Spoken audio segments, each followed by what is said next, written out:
Tesla's correct attitude was proved again and again during the 30 years that followed the 3-year period of Carr's training. Carr never saw Tesla again or had further contact with him after the 3rd year. During the 30 subsequent years, Carr spent hours daily in his own little workshop, performing the thousands of experiments that lead to final success with the gravity motor and the electric propulsion system. There in the workshop he found that he could at any time deep into the reservoir of his photographic memory and bring forth in total recall every needed thought concerning sine wave or coil winding or other Tesla applications and innovations. Carr had no formal engineering training, nor had he any knowledge of esotericism before meeting Tesla. However, he was so inspired by the Superman that he later steeped himself in philosophies of the East and the West, and ranged far and wide in his reading and studying, covering a vast field of knowledge. Like the martyred Bruno, Carr had come to be known as the academian without academia. As he read and studied over the years, he always followed Tesla's example by going straight to the heart and brain of nature for his knowledge. He quickly discovered how to sort the absolutes from the mountains of dialectic shaft in the world's accumulated words and works. He never wasted precious time repeating what was proved.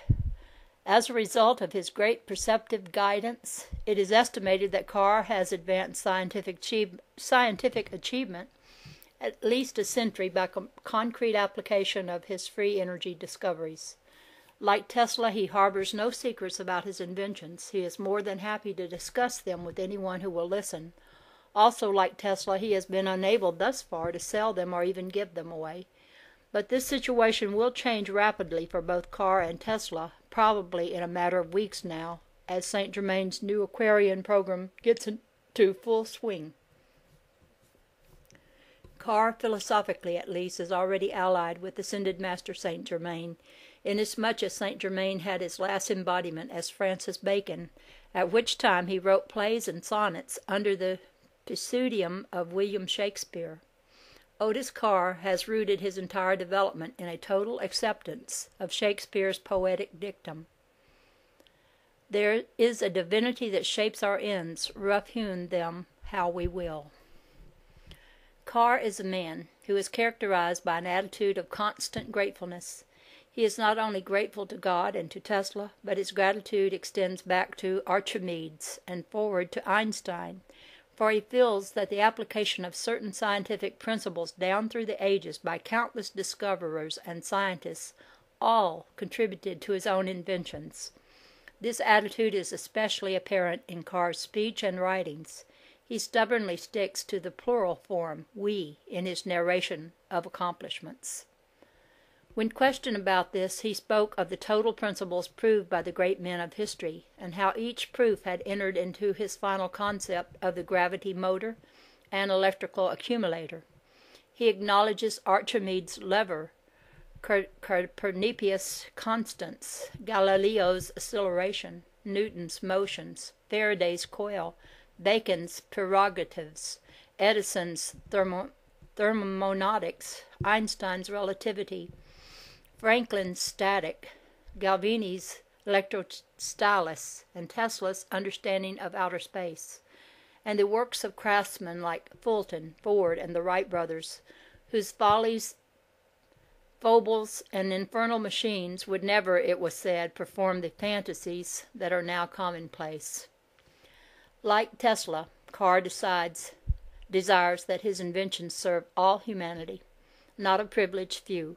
It is his wish that millions of individuals from all nations will have an opportunity to share in the development of the business as it unfolds. Aside from the fact that he is definitely opposed to any monopolistic practices so common in big business, his corporate structure is not unlike that of other successful world producers. The basic design for all his business stationery, brochures, booklets, and so forth is not only interesting and original, but extremely symbolic. His initials OTC are arranged so as to form the sign of Omega. Surmounting this is the white dove, Tesla's dove, in full graceful flight. Below is the motto which reads, peace and plenty through the application of free energy to supply all things to all people.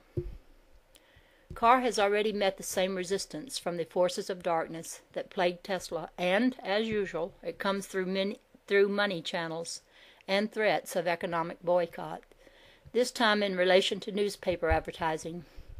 In launching an announcement of his inventions, Carr had a full-page advertisement prepared for insertion in a leading daily paper of Baltimore. The advertisement was paid for and accepted by the paper. Shortly thereafter, it was canceled by the newspaper and the money refunded.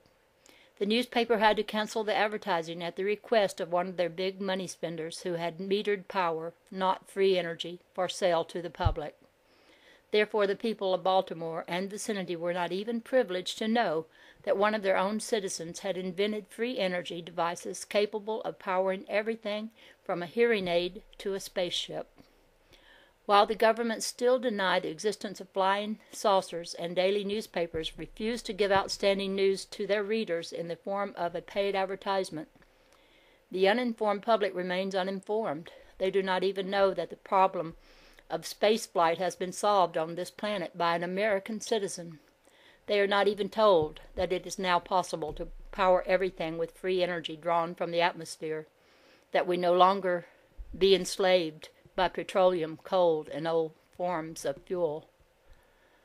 Wow, when I read this, I just think, wow, it's still that way, but it's changing because we have the internet, and that is so wonderful. We have all kinds of ways of getting information out, like YouTube.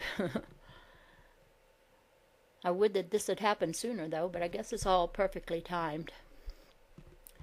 This is news of world importance, yet so strict is the gangster censorship imposed by the Silence Group that newspapers founded for the purpose of giving news to the public dare not carry out their function, for to do so would mean running the risk of ruinous economic sanctions. However, Carr and his associates displayed no resentment over the refusal of the daily newspaper to carry the advertising.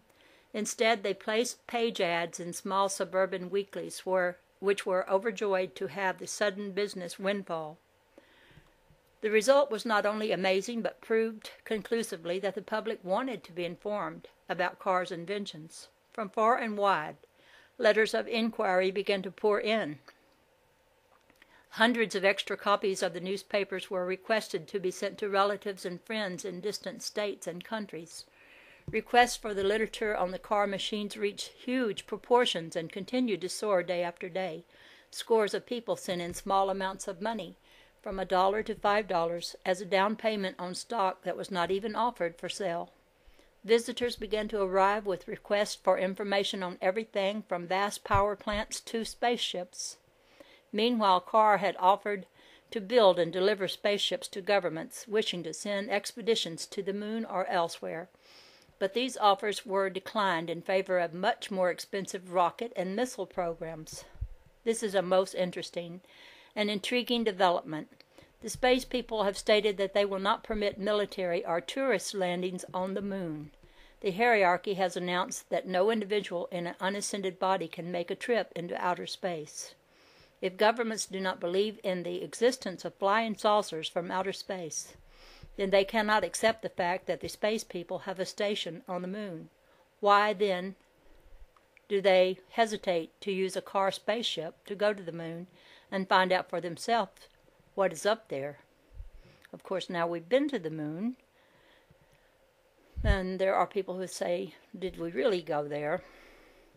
And it's up in the air. The question is, for some people, whether we actually put a man on the moon. And as far as I know, I don't really know for sure. I think that we did, though, but I can't say it for a fact.